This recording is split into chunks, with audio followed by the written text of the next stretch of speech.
So we just had a Nintendo Direct, and it came as a little bit of a surprise because we are expecting a Nintendo Switch 2 Direct on April 2nd. So this was a big surprise for a lot of people since it was only, I think, 6 days before the Nintendo Switch 2 Direct, which is kind of crazy. I'm thinking this might be the final Switch 1 focus direct that we will ever have. So I wanted to just go over it and go over my personal highlights of the direct. I'm sorry if I skip over any games that are really of interest to you, but these are my highlights and I think they look really cool. So I just wanted to go over them and let's get right into it. So they started off the direct super strong with the beautiful Dragon Quest 1 and 2 HD 2D remake.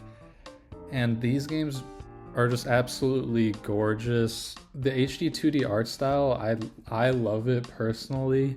I did not grow up playing these games, but I have to imagine that it's an absolute treat for people who grew up playing these games. If you just look at the trailer, I mean, it's just a gorgeous RPG.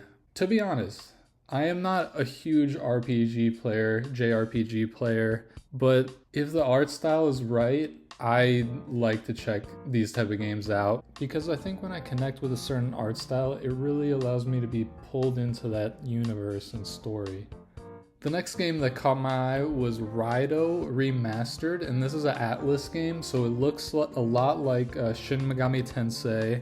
I believe there was even some Shin Megami Tensei characters or like demons in the game. You play as a detective and your ability is demon summoning, and it's an action RPG. So not like the Shin Megami Tensei games or the Persona games.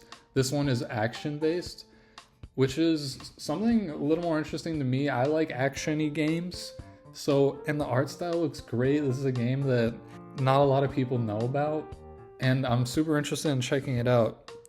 Next on my list is a very, very interesting game called Shadow Labyrinth. And this is a dark, spooky, gritty take on Pac-Man. And I believe it's a Metroidvania, so it looks like their idea was, let's take the dark labyrinth that the original Pac-Man munches through to eat those little white dots, and let's make that labyrinth into a massive Metroidvania style game. And it looks pretty awesome. I feel like a lot of people are overlooking this just because, I mean, it's a weird take on Pac-Man, but I mean, this looks like an awesome Metroidvania. You're able to get into a sort of mech suit to power up and defeat different types of enemies and upgrade your attacks. And it looks really deep, and I love the creativity that I'm seeing in this game. It looks dark, it looks gritty, it looks fun. It's my style of game. This next game, I most likely will not be checking it out, but I want to give it its props, and it is Story of Seasons Grand Bazaar. I am not a huge life sim game player, but this art style is so cute. It looks so high quality. You could glide around on a little glider. I love the character design. It just looks like a great life sim, and I know we get a lot of these, but this one really stood out to me. And just look at how thick those cows are. You'll notice that art style in a game really is important for me, because I mean, it's what I'm looking at the whole time I'm playing, and I just love this art style. I think it looks amazing. And if I was a life sim player, I would totally pick this one up. And the next game that stood out to me in a very, very big way was Metroid Prime 4 Beyond. And we got to look at this game before, but this was an even deeper dive, and it just looks insane. The graphics on this, I don't know if this is Switch 1 footage or Switch 2 footage, I don't know if they would play Switch 2 footage for a Switch 1 Direct. So I'm thinking this is Switch 1 footage. But like these graphics for Switch 1 is absolutely insane. Like the lighting, the crispness of the enemies, the details on the enemies, it looks like it's all 60 frames.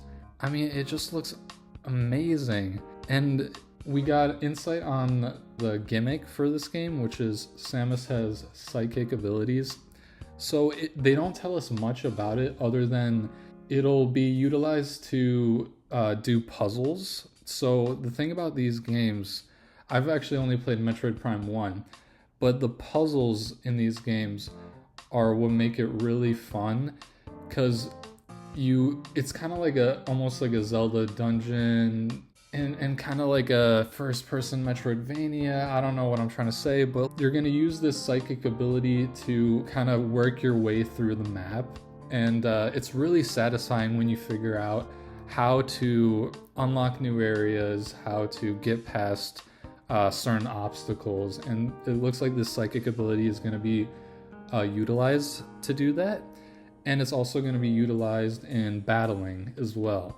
So they have their own version of kind of bullet time, where you're not slowing down your own player, but you're slowing down your bullets and moving your bullets to take out multiple enemies at once, which in real time I think is going to feel really nice. They tell us about this brand new planet that Samus gets transported to by accident called Viros, and it's absolutely gorgeous, like I said before. And I really don't even think they've showed us I think they only showed us a tiny glimpse of this planet Viros, because I mean, there's only one biome kind of shown, which is like a grassy, foggy sort of area. It looks like you just start off in. So I think there is a lot more to this game that they're not showing. It looks awesome. I love these ambient, beautiful games where I love Metroid Prime 1. So, I mean, this looks sick. And they still said it's just coming out in 2025. No specifics with the date, the month, but we are still getting this game in 2025. Before the trailer ended, we got this super cool red suit that Samus put on right at the end. And I'm guessing that's gonna be some sort of new, maybe even more new abilities with that suit. I don't know, maybe we could fly with it. I have no idea. But I mean, it looks awesome. There's some mystery with that suit, I'm assuming, based on because why else would they show it other than that it looks cool. So yeah, I'm super excited for the game. And next off on my list of highlights for this direct is Witchbrook, and this is another life sim game. And like I said before, I don't really play life sim games, but Witchbrook looks really, really cute. It's a beautiful looking pixel art game, and I love pixel art. I love that HD 2D look of those Dragon Quest games. This is a traditional pixel art, and it just looks awesome. It's like a 3D isometric view, and you could play it up to 4 players online with friends. The main gist of the game is that you're a college student in a magical witch and wizard type of universe, and it looks like a really high quality game, and I wanted to point it out. And this next game is one of those surprise games that really stood out to me in this direct, and that is The Eternal Life of Goldman by THQ Nordic. And this game is, I mean, like I said before, art style is important to me, and oh my, this art style is absolutely gorgeous. It is hand drawn, and it almost has a Studio Ghibli-esque look to it. It's very mysterious looking. It looks amazing. It's a platforming adventure type game. So I guess similar to, I'm guessing it's going to be similar to like a 2D Mario type of game. There might be a little more to the levels than those type of games, I'm guessing. So the gameplay mechanics of this game is you're an old man, Goldman, and you have a cane, and you use this cane to kind of pogo stick off enemies to defeat them. And you have the ability to upgrade and change the attributes of your cane to give you different abilities that will affect your platforming style. And it looks like these different attributes that you give to your cane will help you navigate different obstacles throughout the map. So kind of similar to, most recently I could think of Donkey Kong Tropical Freeze. When you play as Cranky Kong, you use your cane in that game as well to pogo stick on enemies and bounce around like that. So it's if you played that, I think it's gonna feel really similar to playing as Cranky Kong. But I mean, this game just looks awesome. I mean, it looks like a lot of love and effort went into this game. I mean, it's a hand-drawn game, so you know that it took a long time to develop. And yeah, I'm really excited to play this. I think I definitely am gonna pick this up. And then next up, we have Pokemon Legends ZA. So we already had a look at this game before at the Pokemon Presents presentation. It looks like your Pokemon game that we've been getting for the last couple years this generation. Nothing too special here. So this is a Legends game though, so the gameplay is a lot different than a traditional Pokemon game. It's a lot more real time in the battling, so that stands out to me and that interests me. Other than that, we got a more in-depth look about the game.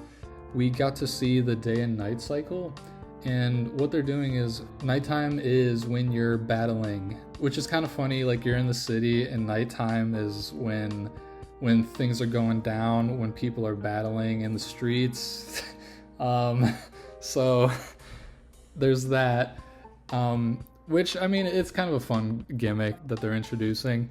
We get a look at, or we understand more why it's called ZA. You're ranking up from rank Z all the way to rank A. And yeah, they introduced that there is surprise attacks, which is pretty funny. You could kind of just run up on someone in the street and surprise attack them from behind to get an advantage in the battle. But yeah, I mean, it's a Pokemon game. I don't know if I'm gonna pick it up just because, like I said, art style is super important to me and it doesn't look the best. But I will pay attention to what other people are saying about this game, and maybe they'll sway my opinion on it. I mean, I do think it looks really fun with the battling. But yeah, I mean, it's Pokemon. I love Pokemon. I love the characters. I love the designs of the characters. I love the universe. I just wish these games were presented with a little more quality. Just because, I feel like a coach of a team. When you love your team, you yell at them and you want them to be better. It doesn't mean you hate them, because I don't hate Pokemon. I do love Pokemon. I grew up with Pokemon. But that's my mentality about that. I just want to see them fly, So anyways, moving on. The next game I wanted to take a look at is Rhythm Heaven Groove. And this was a big surprise, and I'm sure a lot of fans of the series are super happy about this. I've never played any of the Rhythm Heaven games. I know the last one, Rhythm Heaven Megamix from 2015, was really fun for people on the 3DS. It does feel like one of those type of 3DS, DS type of games, a real handheld type of game. This looks like a lot of fun for people who love rhythm games, who just want quick fun. It's got that Nintendo quirkiness, that good art direction. It looks really funny. This game I might have to check out, especially if it's like, I don't think it's going to be a full priced game, most likely. So yeah, I mean, it looks like good fun. And they have a 2026 release date for this game. So obviously Nintendo's excited to be bringing it back and to be announcing it this early. And I think that's great. I do like that Nintendo is keeping their old IPs alive like this. So that is Rhythm Heaven Groove. The next thing that stood out to me in the Direct is a brand new feature that is coming to Nintendo Switch and Nintendo Switch 2, which is the virtual game card feature.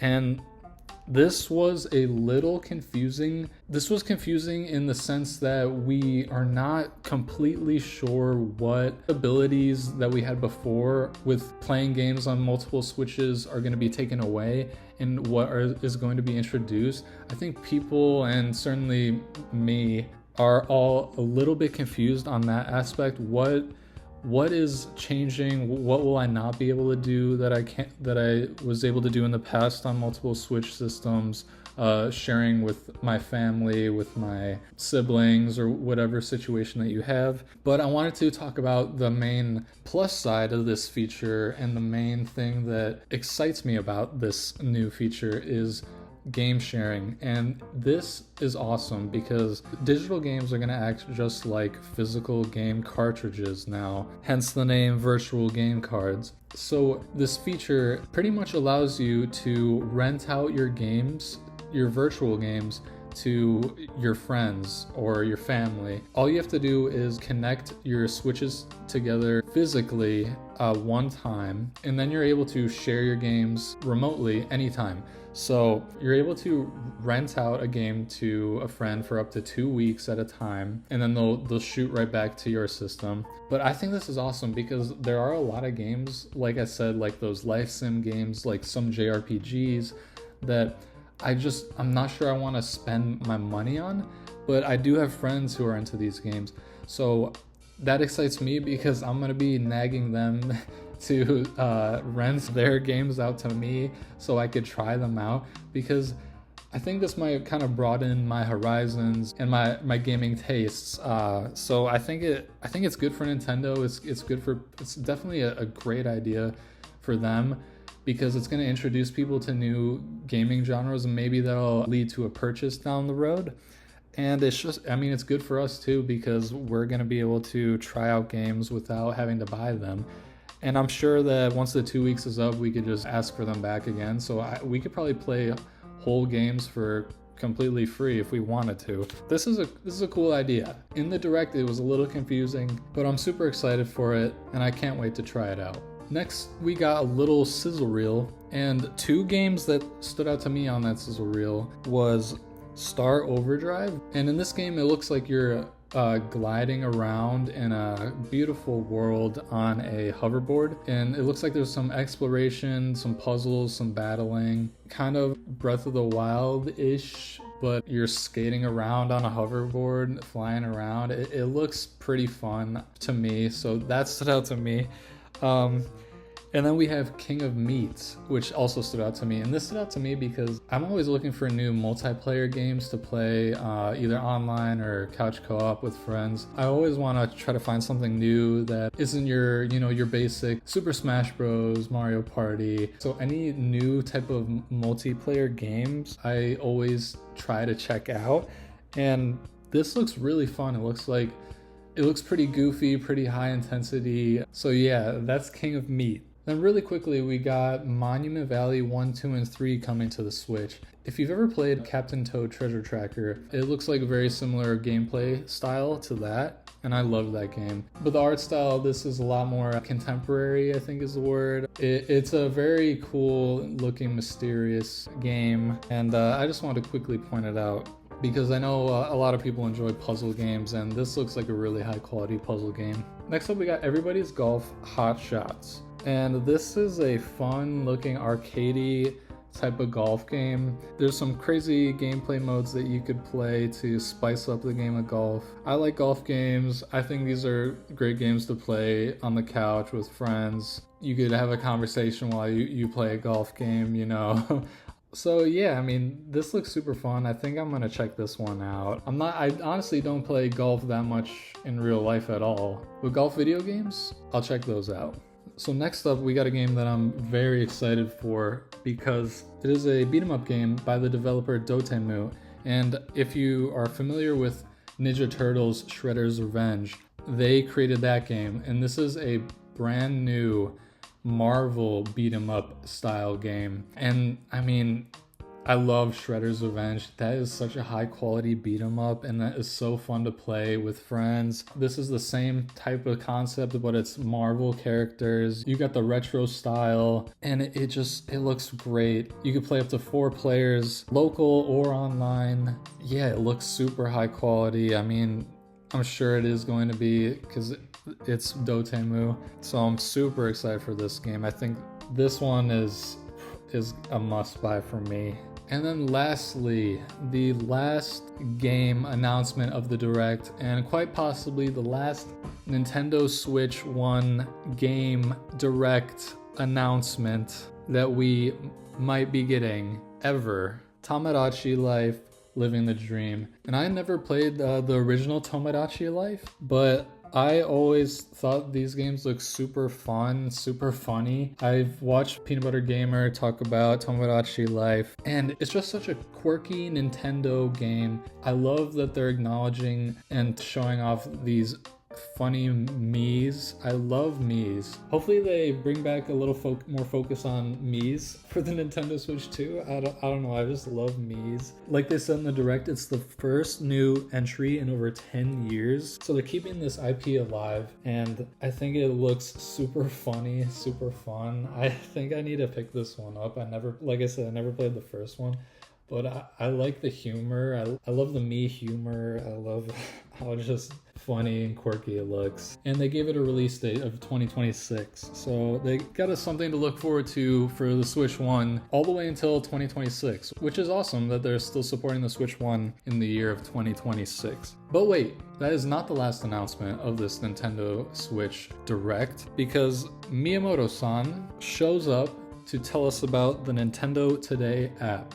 And I haven't downloaded it yet, but I think I'm going to, because this app is going to function like a daily calendar for Nintendo news that'll be directly curated for Nintendo fans. And he also mentions that after the Switch 2 Direct, Switch 2 news is going to be delivered daily through this app, which I think is pretty cool because I want to be keeping up with all the Nintendo Switch 2 news. But yeah, I mean, it's a mobile app, it's a calendar. It's nothing too exciting, but I think it's a really good marketing idea. It's a really good marketing tool that Nintendo came up with for people to see curated content and maybe get a little more details on their favorite games that are coming out or whatever they want to show on the calendar that day. I mean, Nintendo history that happened on that day, games that came out that happened on that day, anniversaries, cool stuff like that. I think it's going to be fun for Nintendo fans. So that is the end of quite possibly the last Nintendo Switch 1 focused Direct. And this is a surprise Direct for me. I didn't expect the Direct to come out when this one did, or to be revealed when this one did. So I didn't have super high expectations. I just took it for what it was, and I feel like there was a lot of high quality games that were revealed here. I cannot wait until the Nintendo Switch 2 Direct that we will be getting on April 2nd. I will be making a predictions video. Hopefully I could get that out soon. If you made it to the end of this video, I want to thank you for sticking around. Let me know in the comments if I skipped over anything that you were super interested in, that stood out to you personally, that I didn't go over. I hope to see you all in the next video. It should be a lot of fun. Goodbye.